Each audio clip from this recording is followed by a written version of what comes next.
నమస్తే, welcome to ABN business news. Record స్థాయి వద్ద మదుపర్లు లాభార్జనకు మొగ్గు చూపడంతో దేశీయ సూచీలు నష్టాలను చవిచూసిన పరిస్థితి కనిపించింది. ముఖ్యంగా స్మాల్ మిడ్ క్యాప్ ఇండెక్స్ లో వరుసగా నష్టాలు చవిచూసింది. వరుస లాభాలు అందుకుంటూ దూసుకుపోతున్న సెన్సెక్స్ కు శుక్రవారం బ్రేక్ పడిందని చెప్పుకోవచ్చు. ఇక శుక్రవారం లాభాలతో ప్రారంభమైన సెన్సెక్స్ నష్టాల బాట పట్టి ఇక కోలుకోలేదు. ఇక గురువారం అమెరికా మార్కెట్లు నష్టాలను చవిచూడడంతో ఆ ప్రభావం ఆసియా మార్కెట్లపై కూడా పడింది. సెన్సెక్స్ బాటలోనే నిఫ్టీ కూడా భారీగా నష్టపోయిన పరిస్థితి ఈ వారం రోజుల్లో కనిపించింది. మొన్న శుక్రవారంలో కనిపించిన పరిస్థితి కనిపిస్తోంది. ఇక ఓవరాల్ గా ఈ వారం మార్కెట్ ఏ విధంగా ఉంది, సో నెక్స్ట్ వీక్ మార్కెట్ ఏ విధంగా స్టార్ట్ కాబోతోంది, వీటికి సంబంధించి విశ్లేషణ అందించడానికి సీనియర్ బిజినెస్ అనలిస్ట్ రమణారావు గారు కూడా లైవ్ లో సిద్ధంగా ఉన్నారు. వారిని అడిగి మరిన్ని వివరాలు తెలుసుకుందాం. Sir, good morning. Good morning. Sir, ఏం చెప్తారు? అంటే లాస్ట్ వీక్ మార్కెట్లు కొంచెం ఒడిదుడుకులో కనిపించాయి, మార్కెట్లు బాగున్నప్పటికీ కూడా. సో ఏం చెప్తారు, మీ విశ్లేషణ ఏంటి? ఈ వీక్ మార్కెట్ అనేది యాక్చువల్ గా 4 days ఉంది. 4 days వర్క్ చేసింది మార్కెట్. తర్వాత నిఫ్టీ అనేది 24,350 నుంచి 24,900 బ్యాండ్ లో మూవ్ అయింది. తర్వాత బ్యాంక్ నిఫ్టీ కూడా 52,150 నుంచి 52,800. ఈ ఇండెక్సెస్ బ్యాండ్ చూసుకుంటే గనక లిమిటెడ్ గానే ఉంది. బట్ ఏంటంటే బిఫోర్ బడ్జెట్ అనేది ఉండడంతో అందరూ కూడా కాషియస్ గా ఉన్నారు. హెచ్ఎన్ఐస్ కానీ ఫండ్స్ కానీ వాళ్ళందరూ కూడా టు మిటిగేట్ ద రిస్క్ ఏం చేశారంటే పొజిషన్స్ అవి తగ్గించుకున్నారు. లాంగ్ పొజిషన్స్ అన్ని తగ్గించుకున్నారు.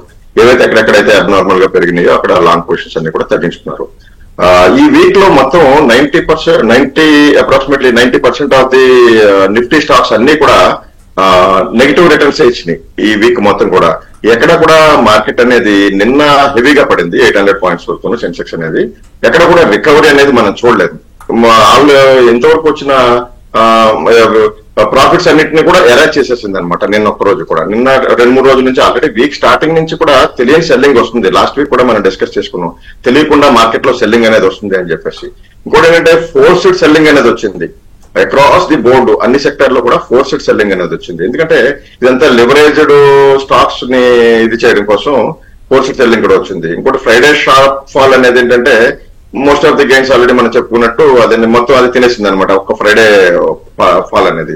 ఇంకోటి ఏంటంటే హైబీటా స్టాక్స్ అనేది కూడా లైక్ మెటల్స్ కానీ క్యాపిటల్ గుడ్స్ కానీ బాగా సిగ్నిఫికెంట్ గా కొద్దిగా కరెక్ట్ అవడం చూసాము. మిడ్ అండ్ స్మాల్ క్యాప్స్ కూడా బాగా బీట్ అండ్ డౌన్ అనమాట. మొత్తం వీక్ మొత్తం కూడా చాలా కరెక్షన్ అవ్వచ్చు, ప్రాఫిట్ బుకింగ్ అవ్వచ్చు చక్కగా బిఫోర్ అనే ఈవెంట్ జరగడం జరిగింది. ఇంకోటి సెబీ ఒక 1000 స్టాక్స్ ని సజెస్ట్ చేసింది కొలాటరల్ సెక్యూరిటీస్ కి. దాని వల్ల కూడా ఇంపాక్ట్ బాగా ఉంది. అడ్వాన్స్ డిక్లైన్ రేషియో కూడా చాలా వీక్ గా ఉంది వీక్ మొత్తం.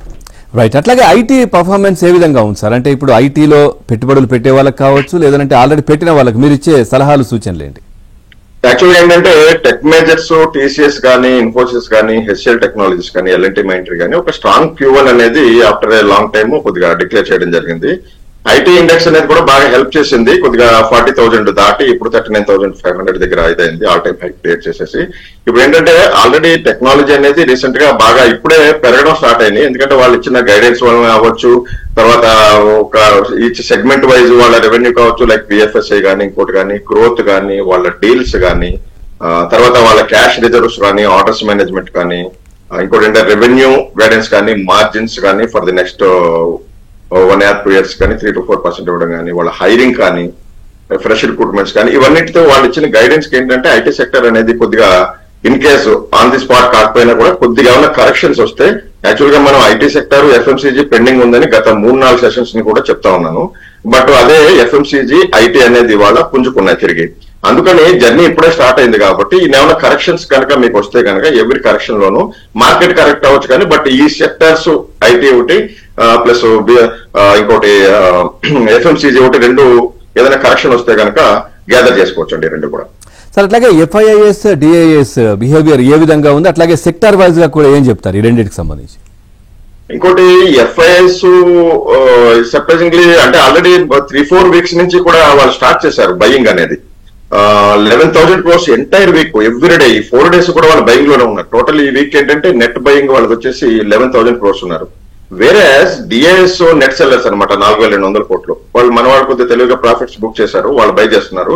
ఎక్కడైతే ఓవర్ గా పెరిగినాయో ఫండ్స్ కానీ వీళ్ళు కానీ హెచ్ఎన్ఐస్ కానీ స్మార్ట్ ఇన్వెస్టర్స్ కానీ అందరూ కూడా ప్రాఫిట్స్ బుక్ చేస్తున్నారు. వాళ్ళు కూడా 11,000 crores ఏంటంటే ఐటీ సెక్టర్, ఎఫ్ఎంసీజీ కొద్దిగా లిమిటెడ్ లో పార్టిసిపేట్ చేసుకుంటారు, అందుకని అంత ఫండ్ ఇది. తర్వాత వాలటిలిటీ ఇండెక్స్ అనేది బిట్వీన్ 14 to 15 ఉంది వారం మొత్తం కూడా. ఇంకోటి ఏంటంటే ఈ వారం అనేది ఎక్సెప్ట్ ఐటీ తప్పిస్తే ఆల్ సెక్టరల్ ఇండస్ట్రీస్ ఏంటంటే గివెన్ బిగ్ నెగిటివ్ రిటర్న్స్ అనమాట. ఎస్పెషల్లీ మెటల్, క్యాపిటల్ గుడ్స్ అనేది బాగా డ్రాగ్ చేయడం జరిగింది.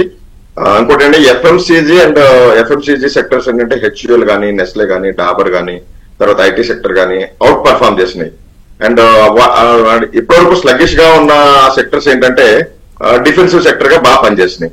మనం లాస్ట్ వీక్ ఆల్రెడీ డిస్కస్ చేసుకున్నాం, బిట్వీన్ డిఫెన్స్ చేసుకున్నట్టుగా డిఫెన్స్ సెక్టర్ బాగా కరెక్ట్ అయింది బై వే ఆఫ్ ఏదంటే ప్రాఫిట్ బుకింగ్ అవ్వచ్చు, లేకపోతే రిచ్ అండ్ ఎక్స్పెన్సివ్ వాల్యుయేషన్స్ అవ్వచ్చు డిఫెన్స్ సెక్టర్ కానీ, అట్లా అనమాట. తర్వాత most of the railway stocks కానీ, డిఫెన్స్ స్టాక్స్ కానీ మార్కెట్ క్యాప్ అనేది 3 to 4 times, మినిమం కొన్ని అయితే 6 times కూడా పెరిగినాయి గత 1 or 2 years లో. బట్ అదే టైప్ లో కనుక టర్న్ ఓవర్ కానీ, నెట్ ప్రాఫిట్ కానీ ఇంక్రీజ్ కాలేదు. Over and rich valuations, it is my personal opinion. Railway stocks కానీ, డిఫెన్స్ స్టాక్స్ కానీ కాన్షియస్ గా ఉండాలి. డిఫెన్స్ స్టాక్స్ లో పర్టికులర్ గా కొన్ని ఫండ్స్, డిఫెన్స్ ఫండ్స్ అనేవి కూడా రైజ్ అయినాయి. ఆ ఫండ్స్ ప్రాఫిట్ బుకింగ్ చేస్తున్నారేమో అనుకుంటున్నాను. ఓన్లీ డిఫెన్స్ ఓరియంటెడ్ థెమాటికల్ ఫండ్స్ కొన్ని ఉన్నాయి, అవి వాటిలో ప్రాఫిట్ కూడా బుక్ చేస్తూనే ఉండొచ్చు. ఇంకొకటి ఏంటంటే ఐపీఓస్ ఉన్నాయి, నెక్స్ట్ వీక్ 2 IPOs ఉన్నాయి. ఐపీఓస్ ఏంటంటే అవి సన్ స్టార్ లిమిటెడ్ అని, తర్వాత వివిఐపి ఇన్ఫ్రాటెక్ అని చెప్పేసి between 19th to 25th 2 IPOs ఉన్నాయి. సార్, అట్లాగే మీరు డిఫెన్స్ కావచ్చు, రైల్వే గురించి చెప్పారు. గత కొద్ది రోజులుగా బ్రహ్మాండంగా ముందుకెళ్తున్నాయి అవి. సో ఇప్పుడు నెక్స్ట్ వీక్ బడ్జెట్ కూడా ఉంది, బడ్జెట్ లో మంచి కేటాయింపులు ఉంటాయని కూడా చాలా మంది ఎక్స్పెక్ట్ చేస్తున్న పరిస్థితి. ఇంకా కూడా బెటర్ గా ఉంటుంది, ఇంకా బాగుంటుంది అనే దానికి సంబంధించి ఆలోచన చేస్తున్నారు. ఏంటి సార్ వీటికి సంబంధించి ఏం చెప్తారు? అదేవిధంగా ఈ బడ్జెట్ కి సంబంధించి ఎట్లా ఉండబోతుంది ముందు తర్వాత మార్కెట్ పరిస్థితి? అలొకేషన్స్ ఉన్నా కూడా లాస్ట్ వీకే మనం అలర్ట్ చేయడం జరిగింది. గత 2 sessions కూడా అలర్ట్ చేస్తున్నాం. ఓవర్ వాల్యుయేషన్స్ ఉన్నాయి, చాలా రిచ్ ఎక్స్పెన్సివ్ వాల్యుయేషన్స్ ఉన్నాయి. అదేంటంటే ఫ్యాన్సీ టప్ అందరూ కూడా చేంజింగ్ చేస్తున్నారు. దాంట్లో వాల్యుయేషన్స్ కానీ, పిఈ రేషియోస్ కానీ ఎక్కడ కూడా వాళ్ళు ఏదో ఆర్డర్ బుక్ రోజుకి 200 crores వచ్చింది, 500 crores వచ్చింది ఇట్లా ఇస్తున్నారు కానీ, బట్ ఆ మందం అవి పెరిగేంత మందం స్టాక్స్ వాల్యుయేషన్స్ పెరగట్లేదు. ఎందుకంటే ఇందాక మనం చెప్పుకున్నాం ఆల్రెడీ, ఆ టర్న్ ఓవర్ గత 2 సంవత్సరాల నుంచి ఉన్న యాక్చువల్ గా 1,500 crores ఒక ఎక్స్వైజెడ్ స్టాక్ అనేది 240 రూపాయల నుంచి 640 రూపాయలు అయింది. You find it out the stock, I don't want to name it. But కొన్ని స్టాక్స్ ఉన్నాయి, అదే మందం ఆర్డర్ బుక్ కానీ, తర్వాత వాళ్ళ ప్రాఫిట్స్ కానీ అలా పెరగట్లేదు. పీ రేషియో చాలా ఎక్కువైపోయినాయి.